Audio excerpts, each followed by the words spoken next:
Halo, untuk kelas 11 kita mulai kembali ya. Di kisi-kisi ulangan harian bab 5. Jadi di sini saya berikan kisi-kisinya, saya berikan pembahasannya agar kalian nanti bisa langsung tahu cara mengerjakannya. Khusus di bab 5 ini. Gitu ya. Jadi di sini nanti ada 5 soal, nanti uraian semua ya. Kemudian nanti diisi di form berdasarkan contoh penulisan. Kalian bisa mengerjakannya, kemudian caranya bisa diupload gitu ya. Adalah hanya 5 soal saja. Di sini coba perhatikan. Untuk soal pertama, saya akan berikan tentang jarak titik ke titik untuk mencari jarak titik ke titik.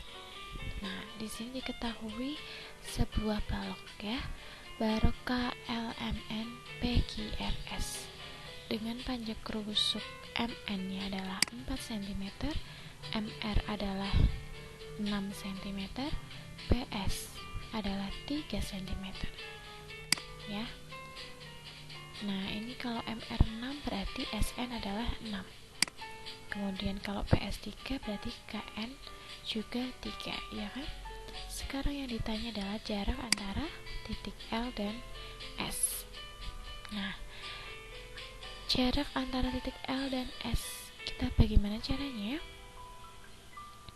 Di sini adalah diagonal ruang, tapi bukan diagonal ruang kubus. Kalau diagonal ruang kubus kan tinggal di akar 3 gitu ya, karena sisi-sisinya semuanya sama.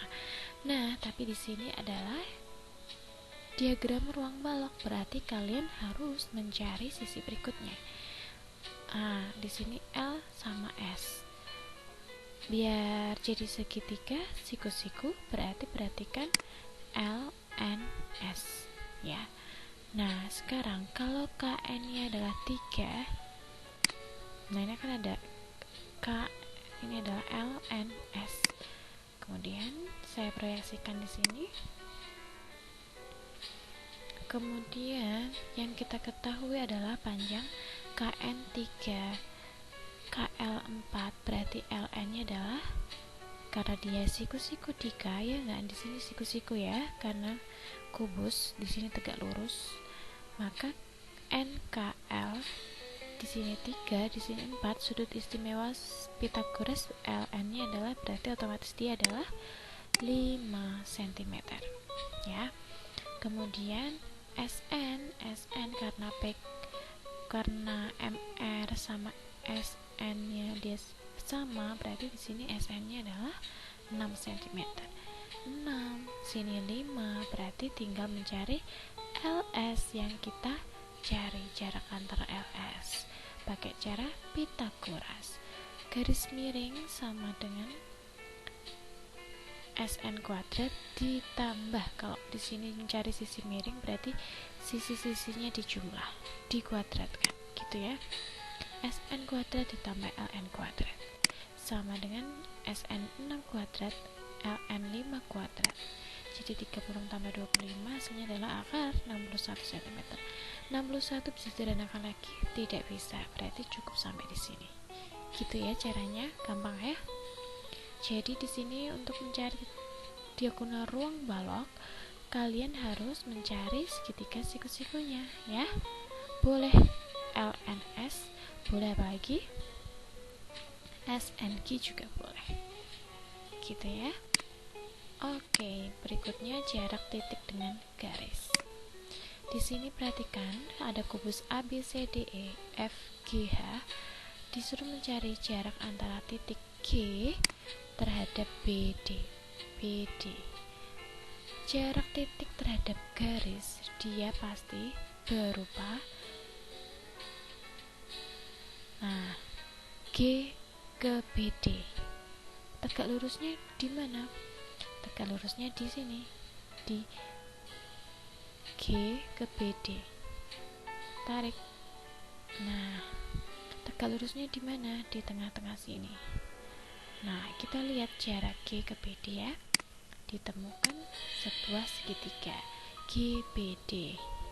Jarak antara G ke BD berarti GO, ya enggak? Jarak G titik G ke garis BD kalau kita proyeksikan di sini, karena dia segitiga sama sisi. Kenapa sama sisi? Coba sisinya GB sama nggak sama GD? Iya, karena di situ diagonal, sama-sama diagonal sisi, makanya dia proyeksinya dalam bentuk segitiga sama sisi. Nah, jarak antara titik G terhadap BD berarti kalau segitiga sama sisi, dia otomatis di tengah-tengah. Ingat ya, kalau dia bukan segitiga sama sisi, otomatis dia di pinggir. Tapi karena dia segitiga sama sisi, otomatis dia adalah di tengah. BD sama-sama diagonal sisi, GD juga diagonal sisi, GB juga diagonal sisi semua, makanya dia segitiga sama sisi. Nah, sekarang tinggal mencari jarak G ke O. Perhatikan segitiga GOB. Nah, GO berarti GB di sisi miring kuadrat dikurangi BO kuadrat, ya. GB kuadrat berapa? Diagonal sisinya adalah 4 akar 2 kuadrat. BO adalah titik tengah garis BD, berarti setengah dari diagonal sisi. BO nya berarti setengah dari 4 akar 2 adalah 2 akar 2. Nah, sekarang 4 akar 2 berarti 4 kali 4 adalah 16, akar 2 kali akar 2 adalah 2. 2 kuadrat adalah 4, akar 2 kuadrat adalah 2. Nah, gini ya. Hasilnya akar 24. Akar 24 bisa direnain lagi? Bisa. Berapa kali berapa bisa 24? 4 kali 6. 4 bisa dikeluarkan jadi 2, di dalam masih dalam bentuk akar 6. Jadi ini isinya. Gitu ya. Kemudian sudut antara garis dengan garis. Sebuah kubus ABCDEFGH dengan panjang rusuknya adalah 12 cm. Besar sudut antara garis BG dengan AC. Ini ya, BG dengan AC. Ingat, mencari sudut antara garis dengan garis berarti kalian harus mencari sejajarnya salah satu garis. Boleh yang sejajar dengan garis BG berarti adalah HA atau AH. Boleh yang sejajar dengan garis AC yaitu EH. Nah, misalkan di sini ada AC, sejajarnya adalah EH. Yang memotong garis BG berarti EG, ya kan? Nah, berarti sudutnya di sini. Boleh. Atau kita buat salah satu yang sejajar BG, sejajarnya adalah AH. Berarti sudut yang dibentuk adalah HAC. Gitu ya. HAC. Berarti yang dicari di sini HAC. Sedangkan kita perhatikan HAC, HA atau AH di sini merupakan diagonal sisi kubus. HG juga diagonal sisi kubus. AC juga diagonal sisi kubus. Berarti dia proyeksinya dalam bentuk segitiga sama sisi, ya enggak? Kalau segitiga sama sisi berarti sudutnya sama semua. Segitiga sudutnya adalah 180, ya enggak? Berarti berapakah sini? Karena segitiga ACH atau HAC adalah segitiga sama sisi, maka sudut yang terbentuk adalah 60 derajat. 60, 60, 60. Maka semua segitiga sudutnya adalah 180 derajat. Karena yang ditanya adalah HAC, karena di sini sudut yang terbentuk antara garis AC dan BG. Untuk mencari sudut berarti cari salah satu garis yang sejajar dengannya, gitu ya, yang memotong salah satu garis yang lain. Oke, selanjutnya di sini untuk mencari sudut antara garis dengan bidang pada balok. Sudut antara garis dengan bidang pada balok. Garis dengan bidang ya. Perhatikan kubus. Pada sudut antara garis dengan bidang pada Oke, di sini saya ulang. Di sini adalah sudut antara garis dengan bidang pada kubus. Ya, di sini ada kubus ABCDEFGH. Besar sudut antara garis AH dengan bidang BDHF. AH sama bidang BDHF. Bagaimana cara mencari sudutnya? Caranya, nah, di sini perhatikan.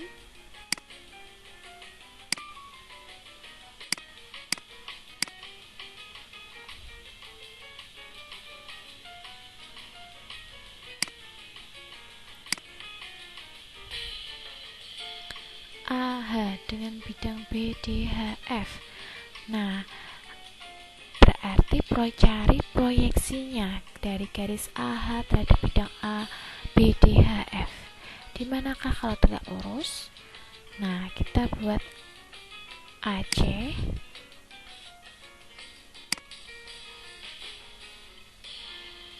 HO. Kenapa di sini? Kenapa AHO? Misalkan di sini adalah O. Ini adalah sudut yang ditanyakan. Garis AH dengan BDHF. Bukan AH terus kamu buat garis HB, bukan. Kenapa cukup di HO? Karena misalkan di sini ditarik tegak lurus, AH yang tegak lurus dengan bidang BDHF itu adalah AC. Kenapa? Karena dia AC memotong bidang BDHF. Di sini tegak lurus ya, AC terhadap BD. AC ini memotong salah satu garis pada bidang BDHF. Nah, artinya AC tegak lurus dengan bidang BDHF. Nah, sekarang kalau proyeksinya garis terhadap bidang BDHF itu berarti seperti ini. Tegak lurus, otomatis terbentuklah garis HO, gitu ya. Yang kita cari adalah besar sudut antara garis AH terhadap BDHF.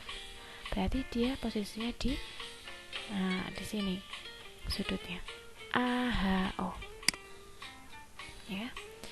Kita proyeksikan di sini. Ini yang kita cari.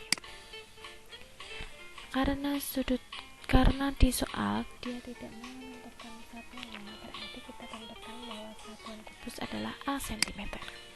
Berarti AO nya berarti setengah dari diagonal sisi. Diagonal sisinya adalah A akar 2, berarti AO setengah akar A akar 2, ya. Selanjutnya AH diagonal sisi, karena di sini A berarti diagonal sisinya adalah A akar 2. Selanjutnya mencari HO, berarti kalau mencari besar sudut antara garis AH, sudutnya sini kita pakai cara sin. Kalau tan boleh nggak? Tan desa, depan, samping, HO nya belum ada, berarti kita pakai yang sin. Demi, depan, miring, sudah ada semua, gitu ya caranya. Nah, yang depan adalah setengah A akar 2, miringnya adalah A akar 2. A akar 2 coret-coret masih setengah. Sin berapakah yang nilainya setengah? Coba kita lihat. Kita ingat ya dulu di kelas 1 sudut-sudut istimewa trigonometri. Sin berapakah yang nilainya setengah? Yaitu sin 30 derajat, yang lain nilainya setengah. Nah, jadi sudut antara garis AH dengan bidang BDHF adalah AHO, yaitu 30 derajat. Gitu, selesai. Gampang ya. Pokoknya cari apa nih? Cari yang tegak lurus dengan AH. Nah, salah satunya adalah AC. Kenapa AC? Karena AC ini di sini tegak lurus dengan bidang BDHF. Gitu ya. Nah, di sini sudut antara garis dengan bidang tadi pada kubus, sekarang pada limas. Kita perhatikan. Panjang rusuk alas adalah 4 cm, kemudian panjang rusuk tegaknya adalah 8 cm. Ini adalah rusuk tegaknya. Hitunglah tan sudut antara TC dengan ABCD. TC dengan ABCD. Sudutnya yang mana? Nah, kita lihat sudutnya berarti di sini. Ya enggak? Kenapa di sini, Mem? TC terhadap ABCD. Tegak lurusnya di mana TC? Garis TC. Tegak lurusnya di mana? Kita tarik tegak lurus. Tegak lurus, tegak lurus, tegak lurus, tegak lurus. Berarti proyeksinya yang dibentuk adalah OC. Nah, sekarang perhatikan ini di sini kan. Sekarang perhatikan segitiga yang terbentuk TOC. Inilah yang dicari. Karena TC terhadap bidang ABCD gitu ya. Sedangkan OC adalah setengah dari diagonal sisi AC. Berarti setengah dari 4 akar 2, yaitu 2 akar 2. Sedangkan TC adalah salah satu dari panjang rusuk tegak. Berarti dia adalah 8 cm. Nah, untuk mencari tan sudut TC, tan adalah depan desa, depan samping, padahal depannya belum tahu. Berarti kamu nyari TO. Bagaimana cara mencari TO? Karena di sini segitiga siku di O, berarti mencari TO yaitu sisi miring kuadrat dikurangi 2 akar 2 gitu ya. Hasilnya 64 dikurangi 4 kali 2 8. Hasilnya adalah akar 56 adalah TO. Nah, yang ditanya adalah tan desa. Berarti depannya sudut yang ditanyakan bersamping, sampingnya berarti 2 akar 2 OC ya. Akar 56 per 2 akar 2. Akar 56 itu sama aja dengan 14 dikali 4. 4-nya keluar jadi 2 akar 14. Coret-coret masih akar 14 per 2 sama dengan akar 7. 14 bagi 2 adalah 7 gitu ya. Nah, selesai di sini untuk mencari garis terhadap bidang itu seperti itu ya. Semoga bermanfaat. 5 soal nanti adalah kurang lebih seperti itu. Bisa direview terus, kemudian nanti dikerjakan saat soal ulangan harian di daring berikutnya. Terima kasih, semoga bermanfaat.